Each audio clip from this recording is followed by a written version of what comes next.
Good morning.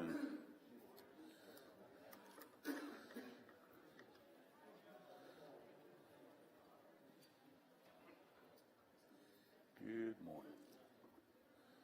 Ecclesiastes chapter 10.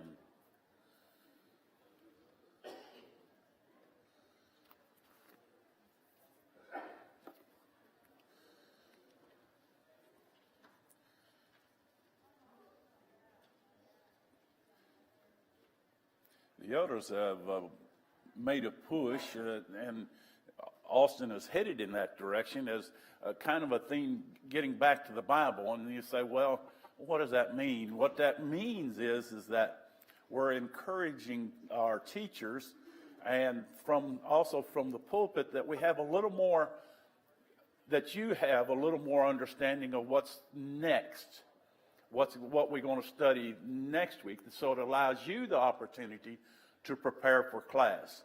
You know, there's certain times that we come together and we listen to just as what we did with Greg, and it was very beneficial. But it's also in a Bible class setting. It's really good that you have an idea of what we're going to study next, so that you can, for yourself, understand what the Scripture says. And then in this type setting, that if I get up here and I teach something and you say, hey, that don't sound right to me, then you can say, hey, this is what I believe, and then we can look at it, and we end up that definitely, if it's not something of our soul's salvation, that we can just agree to disagree on it, but that good will come from that. All that, does that mean? I guess it is.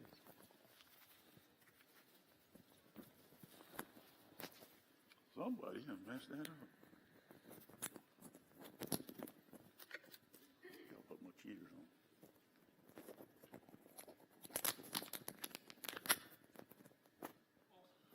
Well, I don't know what they done with it.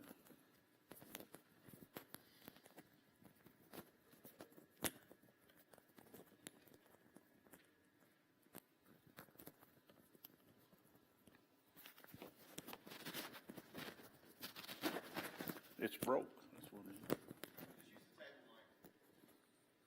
All right.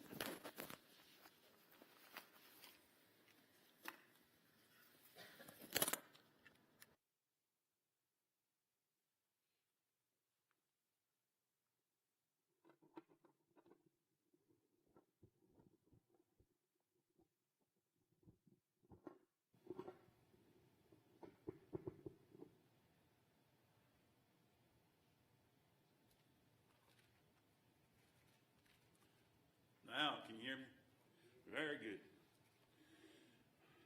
But again, getting back to us getting the Bible in our hands, and then let's bring it, and just like this is an expository study, that we look at the verses, and cause, you know, as we said, some of these verses, you know, you just scratch your head over and you wonder. So all of us is a whole lot smarter than any one of us. But it's very difficult to come to a Bible class and do not give you the opportunity to prepare for that in order for you to share with us what you have learned. And again, all of us is a whole lot smarter than any one of us.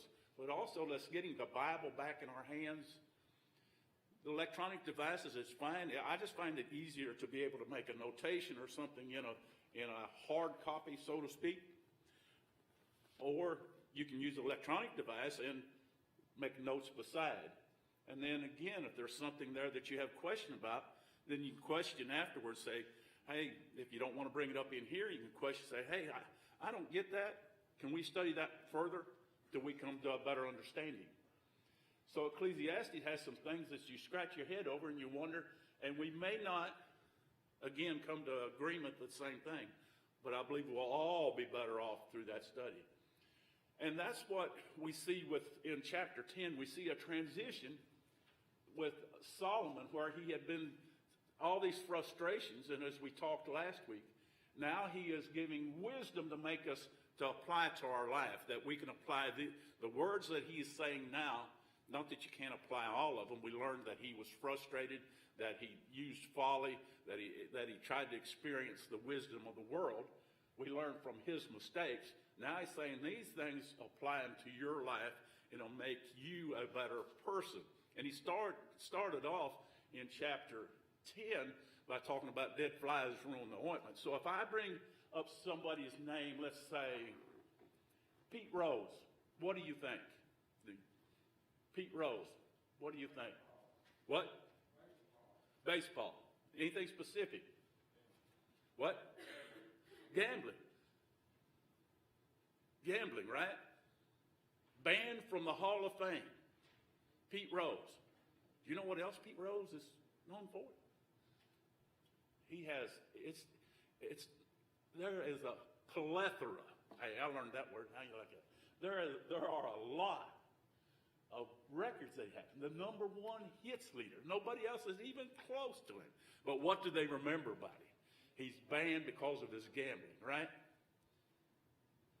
Richard Nixon. What do you know about him? What comes to your mind? First thing that comes to your mind when you hear Richard Nixon. President. What else? Watergate. Watergate. We forget that he was the president that brought us out of that ugly Vietnam War, right? We forget that. We think Watergate. All the good, and that's what Solomon is saying here. We can do a lot of good. We can live a lifetime of good in a fly in the ointment or a hair in the biscuit. It looks nasty, right? So we can do all these things, and we can mess up. So apply this wisdom to your life, verse 1. And then we're kind of recapping right now. Verse 2 is, and it says, a wise man's heart directs him toward the right, and the foolish to the left. When we think about our lives, when we think about good and evil, we think about good and evil. We get that pretty clear from God. God has said, this is right, follow the scripture.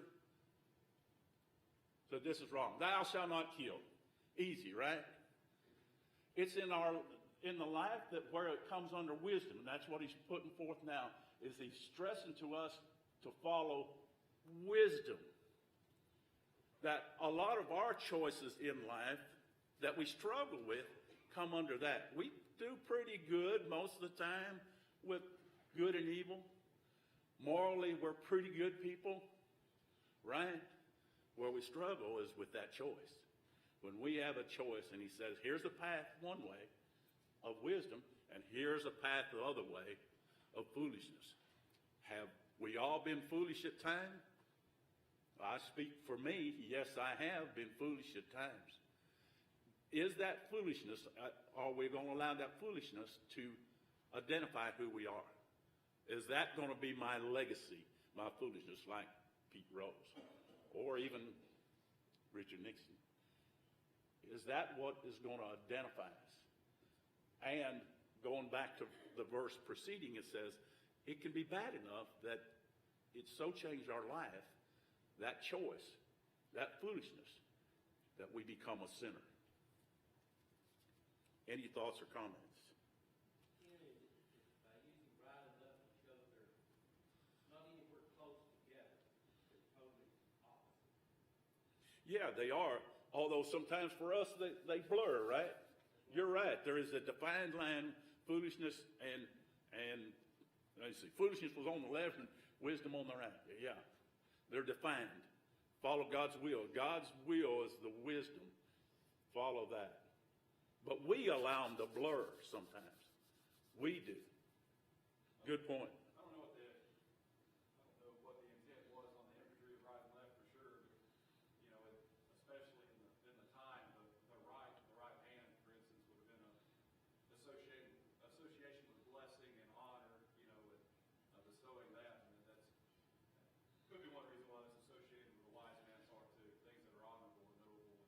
Yes, and that's a good point, because oddly enough, back in years gone by, people have misapplied this verse and said, okay, if you was a left-handed person, you had to start writing with your right hand. That's not what it's talking about. It's talking about two distinct paths. And where does the scripture say Christ is? He's on the right hand of God. Now, does that mean that the left hand of God is not good? It's very good. I'll be glad to be on the left hand side of God. Again, it's just identifying, as Mark said, it's identifying that path, a path following God. Okay, and then he started out with the wisdom about having the right attitude. Don't abandon your position, even though the people in authority, the king, the rulers, those who you work for, that you maintain your position, but you do it in the right way. You maintain your composure. Then he goes into showing some different things in verse 6 and 7, talks about that folly is, or foolishness is set in many exalted places, and how things get out of order, and how sometimes we allow that to confuse us and upset us, that things are not in the order the way that they should be. But that's life here, that we should not allow those things to upset us. Then in verse 8, again recapping from last week, he who digs a pit may fall into it, and a serpent may bite him who breaks through a wall. And he who quarries stones may be hurt by them, and he who splits logs may be endangered by them. If the axe is dull and he does not sharpen its edge, then he must exert more strength. Wisdom has the advantage giving success. So that last sentence there is the key to those verses. That where it starts and says, he who digs in verse 8, all the way through the very last says, wisdom has the advantage of giving success. So it does not matter what you do in life, that if it's digging a hole, you need to prepare for it and protect yourself, or lest you fall into that hole and hurt yourself. That's the same way in life. We can dig ourselves in a hole, right? Metaphorically. We can dig ourselves in the hole, and we can fall into our own pit. He's teaching now preparation of using wisdom in every day, everything that we do, lest we fall in the pit, lest we be crushed by our lack of wisdom. Ted Williams was the last, I give a lot of baseball things, but Ted Williams was the last person to hit 400, above 400 in a game. For the season, he hit over 400. I believe it was 406, but I don't remember exactly. How he done that, how he was able to achieve that in the off season when they were not playing the game, he took 500 swings at the ball every day. 500 practice every day. 500 every day. Ted Williams. Everyone said, oh, the greatest hitter ever, greatest hitter ever, greatest hitter ever. But they didn't realize what he'd done, the sacrifice. But the training, he trained himself to do that. It just didn't happen. He trained himself to do that. We have to train. The wisdom here is that if we apply wisdom to our life, we therefore then train ourselves that when we do it in the little things, when we go out here to do a task, if we apply wisdom, then when we apply that wisdom, that person has the advantage. That person is the one that is successful, both in this life and in life eternal, by doing God's will. We apply the wisdom of doing God's will. So he says they have the advantage over the person. That person that went out to cut the wood and had the dull axe had to chop a whole lot harder.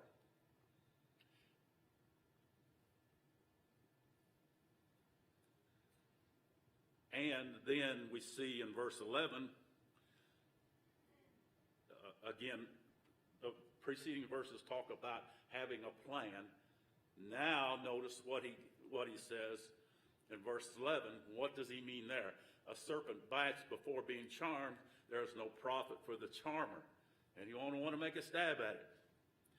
What's Solomon's point there?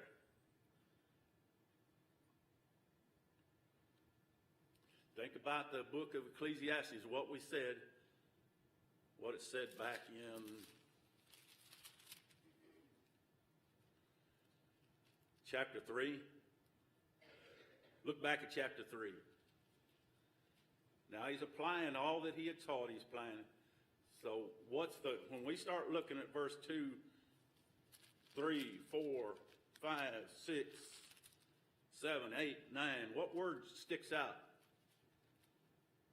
A time, a time, a time. Now go back to Ecclesiastes chapter 10. That's what that means. If a serpent bites before being charmed, there's no profit for the charmer. If he does things out of time, we can make all the right plans, but if we do not do it in the correct time, if he's fooling with that snake before he charms him, he's going to get bit. You know, they had snake charmers that you see, we see it today. You can see videos on how they charm the snakes. But handling the snakes before, people get bit. So there's a time for everything. So again, he's saying, have a plan, but make sure you execute that plan at the correct time. Verse 12, and this is where we got to last week, was said, words from the mouth of a wise man are gracious, while the lips of a fool consume him. And that's, again, the reason why we want to study, and we look at the words. There's so much why God uses certain words. And he used the words gracious here. He said the words of the wise man are gracious. He didn't say the word man are in this setting, the word of the wise man are kind. He doesn't say that they're compassionate. He doesn't say anything other than the words are gracious.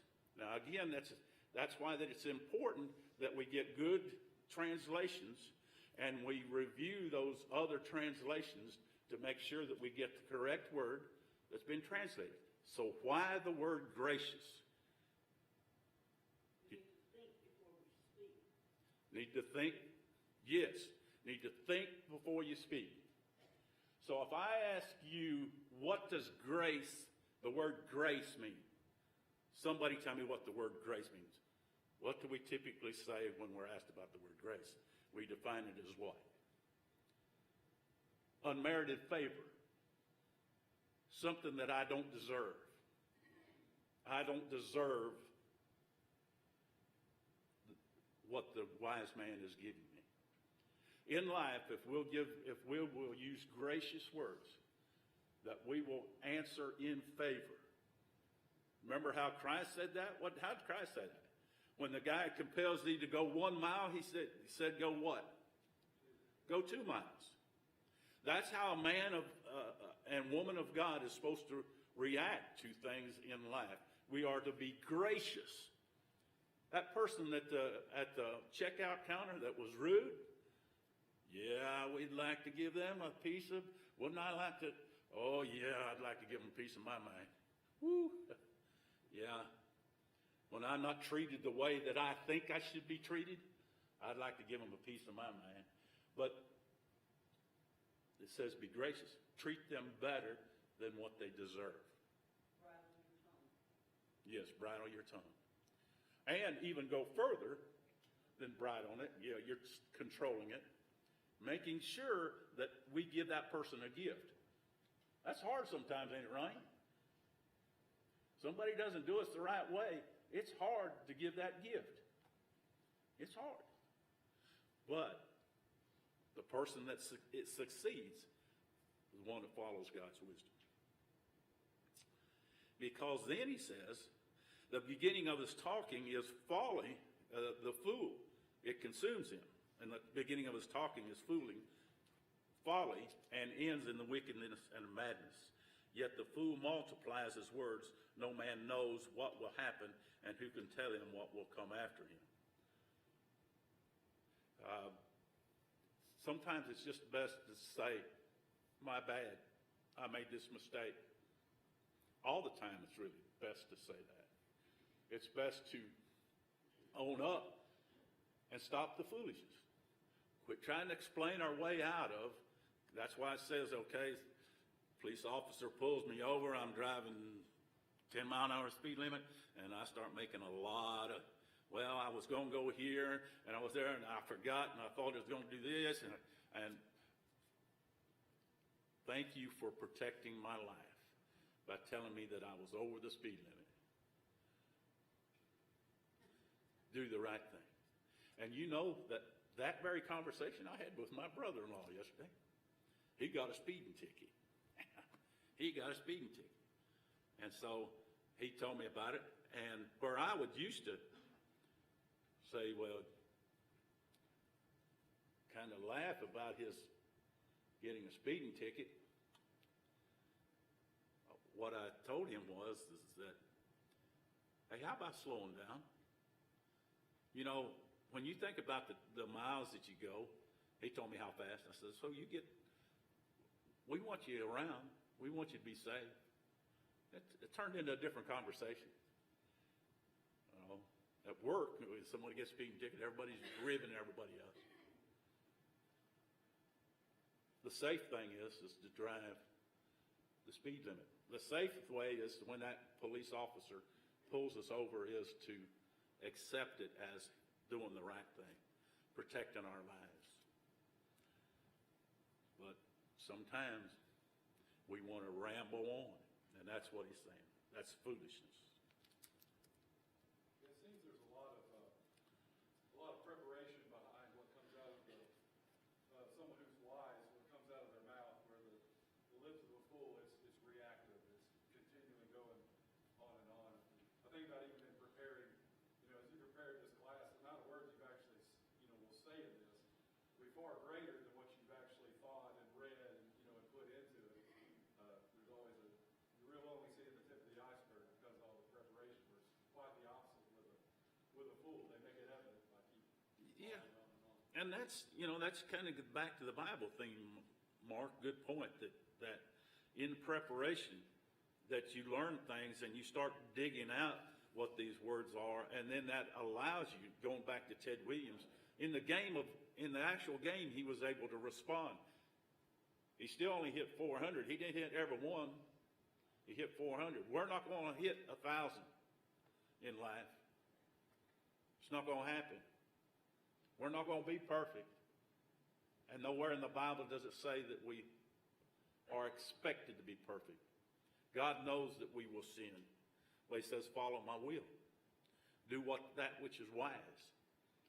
Follow my will.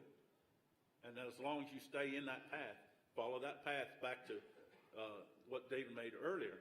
That path, as long as we are in the path and we stay in the path. 1 John 1:7, right?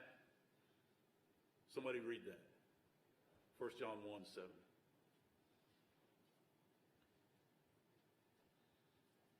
But if we walk in the light as he is in the light, we have fellowship with one another, and the blood of Jesus, his Son, cleanses us from all sin. As long as we walk in the light, we have fellowship one with another. We stay in that walk. We're going to stumble at times. Because what verse is it on down, Mark? 1 John 1, it talks about he who says he does not have sin. Yeah, the verse 8 follows it. If we say we have no sin, we deceive ourselves, and the truth is not in us. So again, verse 8 says, we're going to sin. If we say we don't have sin, then we're lying. That's what God says. We're going to sin. But he says, stay in that path. When you fall, get right back up and stay in that path. Don't let it put you over here in the path of fools. And that's what we see here. Solomon's teaching in the Old Testament. The same principle. Stay in the right path. Says verse 15, the toil of a fool so wearies him that he does not even know how to go to the city. Most of the people in that day lived in the city walls. In other words, he's saying he didn't even have enough sense to find his way back home. You said that, we kind of say that at work as a joke about wanting, well, you don't have enough sense to find your way home. Well, I guess that's where it comes from. Solomon's saying that when we're foolish, we don't even know. Think about it doesn't say that. That gets back to the good and evil. It's talking about wisdom, our choices. Who we going to? All that matters. All that we need to think about. How that we as parents, how do we conduct ourselves before our children? Do we get our Bible down and read it? Because we got a generation that doesn't like to read the Bible. We got a generation that likes to use these thumbs and flip. But we can make it interesting. There's a lot of great stories and wisdom in the Bible. Those choices. Those are those things that he's talking about here. What do I choose? Do I choose Baal over worshiping God? Great sermon today. Great sermon. Worship. That's a problem in our church today. We have a lot of churches that are worshiping less. I don't know whether you know that. There's a lot of churches of Christ that are worshiping less today than they ever have.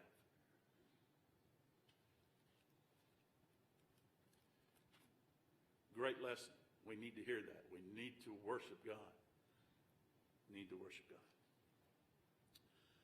It says, "Woe to you, O land, whose king is a lad, and whose princes feast in the morning." He's warning them that where that they live, you need to pay special attention if you're in a land where you have foolish leaders. Feast in the morning is wrong time to feast, right? What did the Jew do the first thing in the morning? Prayed. Very first thing. Then what happened? What do we do today? We get up and we pray, and then what do? Go to work, right? When do you feast? After all the work's done, right? That's what makes sense, because here he said, "Blessed are you, O land, whose king is of nobility, and whose princes eat at the appropriate time." There we go again, planning, having things in the right order, and time. Back to the idea of preparedness and time. For strength, what do they eat for? They eat for strength and not for drunkenness, not for partying. He says through indolence. Now again, here's a case again of understanding the difference between the words. Really helps us to understand, to stay on this theme. And the reason I say that, you'll read some commentators just say this is a bunch of proverbs, individual proverbs. It's not. It all sticks together. It's glue. We're going to see it again. So my translation has, "Through indolence the rafters sag, and through slackness the house leaks." Somebody else have a different translation? Pardon? For which one?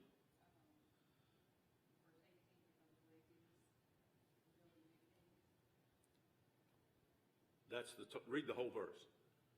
Because of laziness, the building decays, and through idleness of hands, the house leaks. Through laziness and idleness. Idleness will get the same point. What do we see in those words? What's indolence? Laziness, right? Lack of activity, right? What is slackness?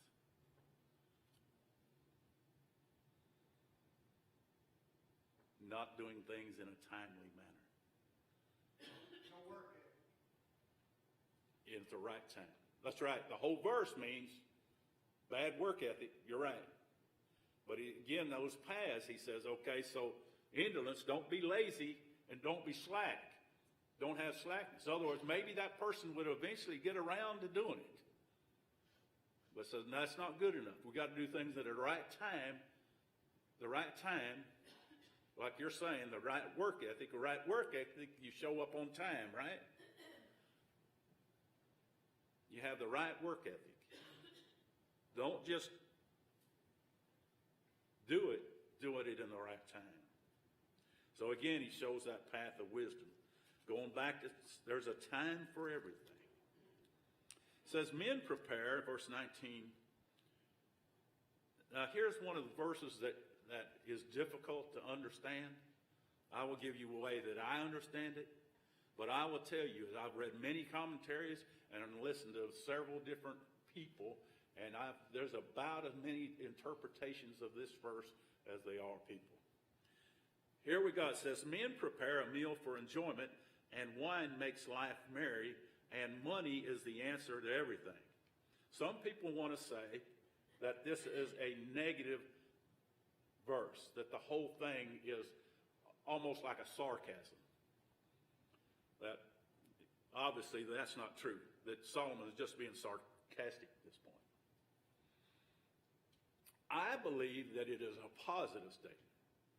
And the positive statement is that men prepare a meal for enjoyment and wine to make life merry, but some translation have the word but rather than and. It's contrasted to, but money is the answer to everything. So here he shows us the party. In other words, when you go back up, he has just talked about two different people, right?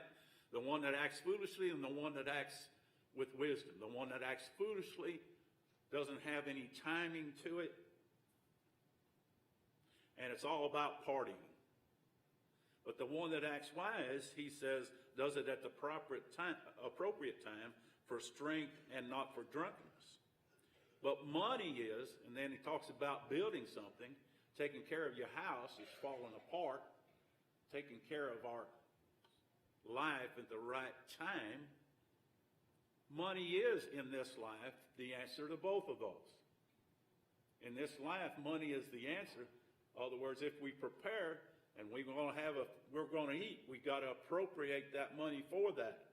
We also appropriate the money to allow for the fixing of the house.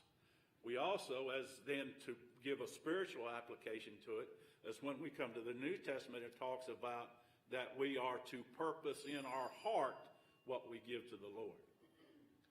So I believe that is, my personal opinion is that the intent is that, yes, money here, we do use money in order for us to, one, have our party, and two, to do everything else here.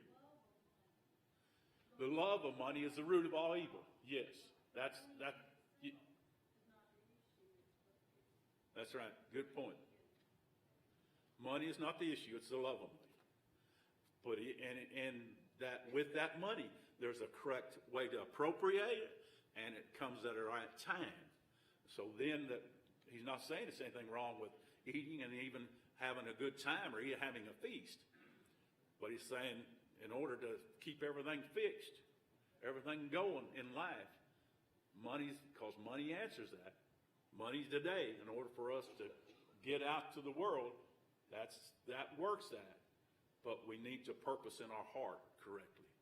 It's been said that money just, it exemplifies who you already are.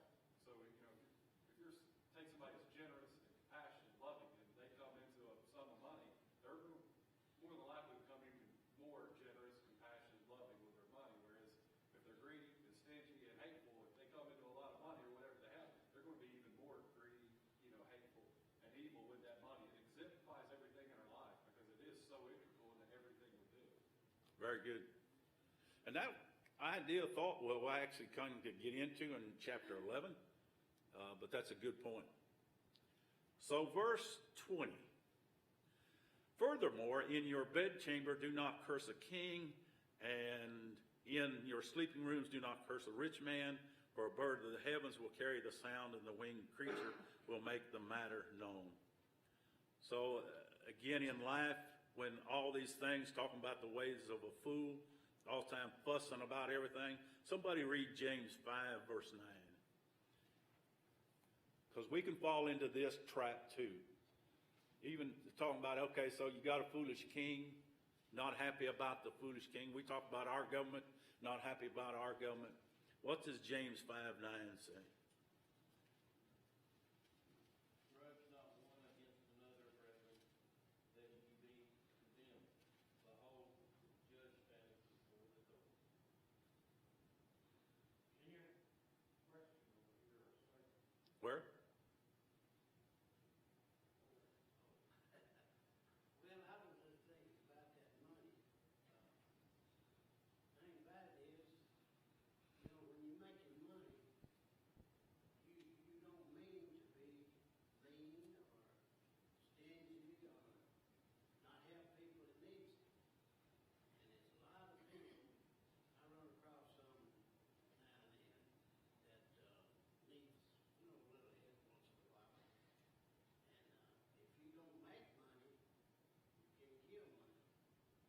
Good point. But you should have a attitude about yourselves. That the money is not what the Lord wants you to think about all the time. That's right. That it's a gift from God. He lets you have it. It's a gift from God. Right. And it says that in Ecclesiastes, right? So that working and all that's a gift. That's good points. Not the love of money, but that there is money. So again, to finish up chapter 10, look at Philippians 2 verses 13 through 18. And this will be our closing thoughts. Philippians 2 verses 13 through 18. Somebody please read.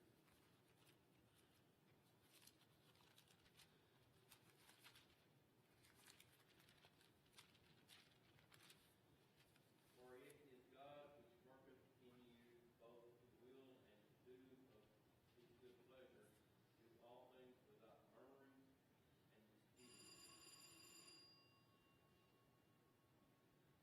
So that you will prove yourselves to be blameless and innocent children of God, above reproach in the midst of a crooked and perverse generation, among whom you appear as lights in the world, holding fast the word of life, so that the day of Christ I will have reason to glory, because I did not run in vain nor toil in vain. But even if I'm being poured out as a drink offering upon the sacrifice and service of your faith, I rejoice and share you my joy with you.